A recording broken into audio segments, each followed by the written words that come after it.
जिल्हा परिषद पंचायत समिती कार्यालय हवेली या ठिकाणी प्रार संघटनेचे पदाधिकारी व सदस्य वरती पर्वती व खडकवासला विभागाचे रेस्टिंगचं ऑफिस आहे। तरी आम्ही सर्व दिव्यांग बांधव कोणी 60%, कोणी 70%, कोणी 80% अशा प्रकारचे दिव्यांगत्व आमच्या लोकांना आहे। आज हे पर्वती खडकवासला भागातले जे काय रेस्टिंगचं ऑफिस आहे ते 3ऱ्या मजल्यावरती आहे।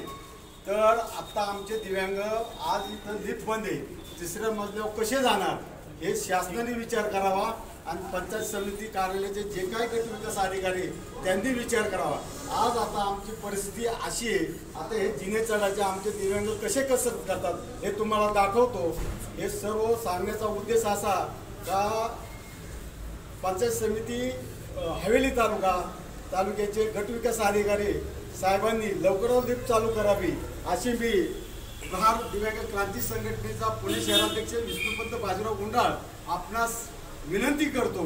आणि आमच्या दिव्यांगाचे काल आहेत, काय हाल होतात हे तुम्ही डोळ्यांनी बघावा आणि शासनाने याची लवकर दखल घेऊन लवकरात लवकर लिफ्ट चालू करावी अशी विनंती करतो।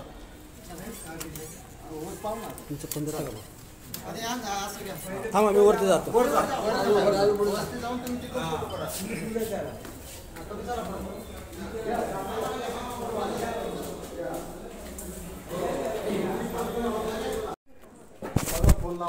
प्रार संघटनेचे लोक आले तर 3ऱ्या मजल्यावरतून एवढे दिव्यांग खाली वर चढतात ते तिथं काय लिफ्टची बंद व्यवस्था आहे सगळी। मागच्या आठवड्यात आलो तेव्हा बंद होती लिफ्ट। दिव्यांगांना चालता येत नाही मॅडम, कशी वर चढून आले?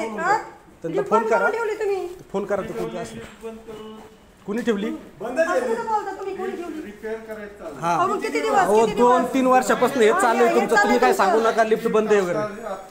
15 दिवसापूर्वी आठवड्यापूर्वी आलो तेव्हा बंद होती। 2 महिन्यापूर्वी मी आलो होतो तेव्हा पण लिफ्ट बंद होती। तुमच्या मॅडमला फोन करा आणि वरती लेटर दिलं यांना भेटायला। जिल्हा परिषदेचं चालू करून द्या। ठीक आहे मॅडम, तुम्ही असेच कारण सांग ना, आम्हाला माहिती आहे ते तुमच्याकडे नाही यांच्याकडे।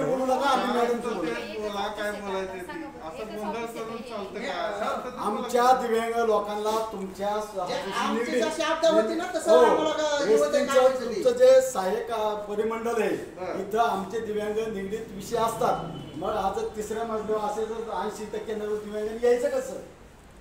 आम्ही काय मुद्दाम केले का? ती काय झाले, काय खराब झाली ती जिल्हा परिषद। तिथं एक काम करा ना, दिव्यांगासाठी एक जबाबदार अधिकारी व तुमचा काय विषय असेल खाली ना आमचा तिथं मोबाईल नंबर लिहा। बरं तुमच्याशी बोलत नाही, मॅडमला बोलून घ्या मॅडमला बोलून। आणि जेवणाची वेळ आहे का? त्यांनी आता टायमिंग सांगितलं जेवायला गेले म्हणून। आता 4 वाजले म्हणजे आम्हाला तुम्ही असे सांगता म्हणजे बाकीच्या माणसाला काय कारण सांगत असेल? मीटिंग केल्यानंतर तिथं जबाबदार अधिकाऱ्याचा फोन नंबर असता तर एवढे जिने चढायला आम्हाला गरज नव्हती। तिथंच फोन केला असता, मॅडम आहेत का नाही, आहे का तिथं जबाबदार लोकांचा कोणता फोन नंबर? लिफ्टच्या तिथं कसं लावता येईल? मग दिव्यांगांनी कसं काय करायचं?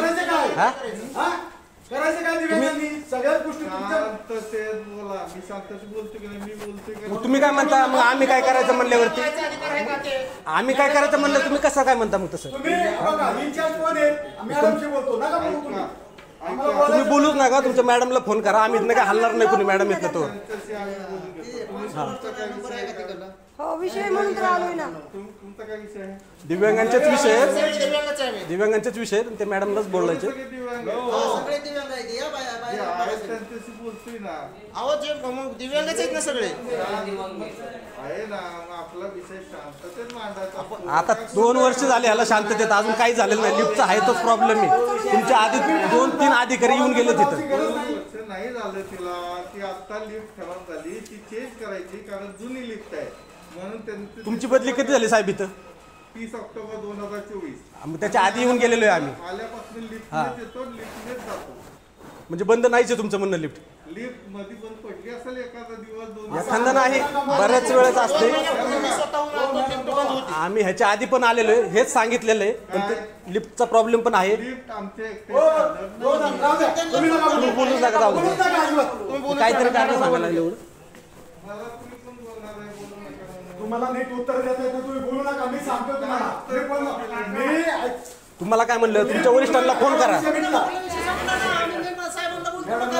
मॅडमला फोन करा म्हणलं ना, तुम्ही नका ना बोलू. बोलूच नका.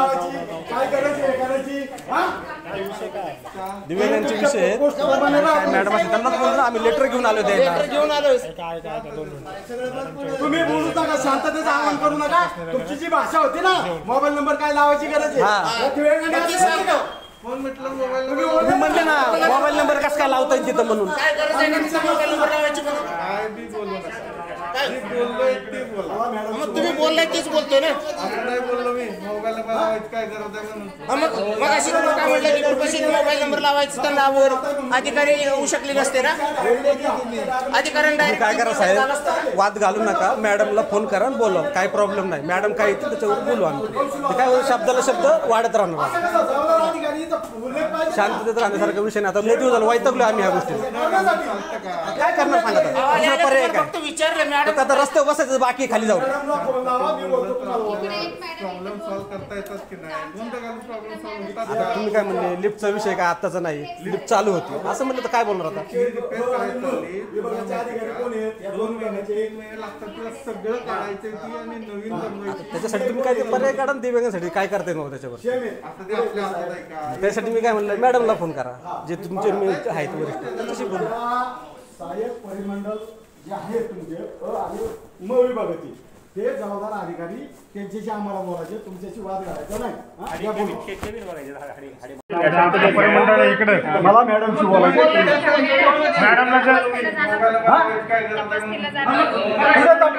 उल्लेख केला का त्यांनी तपासणीला जाता म्हणून? मग तुमच्या डायरीमध्ये ऑफिसच्या डायरीमध्ये उल्लेख आहे का? मी तपासणीला चालले. कुठे तपासणी? घरच्या तपासणीला चाललेत का? कोणत्या उपायुक्त चाललेत, कौन्सिल हॉलला चालले ते सांगा ना. असं कसं जबाबदार अधिकारीचा उल्लेख पाहिजे ना. आम्ही हेड क्वार्टर सोडून चालू अशा करण्यासाठी. मॅडमला फोन लावा, मी बोलतो तुम्हाला बोलतो. तुमच्या ऑफिसच्या तुमचे हो आणि मग विभागाचे अधिकारी कोण आहेत? या 2 विभागाचे हा हा सिनियर कोण आहे याच्यामध्ये? शेम आहेत पुढे ते साहेब.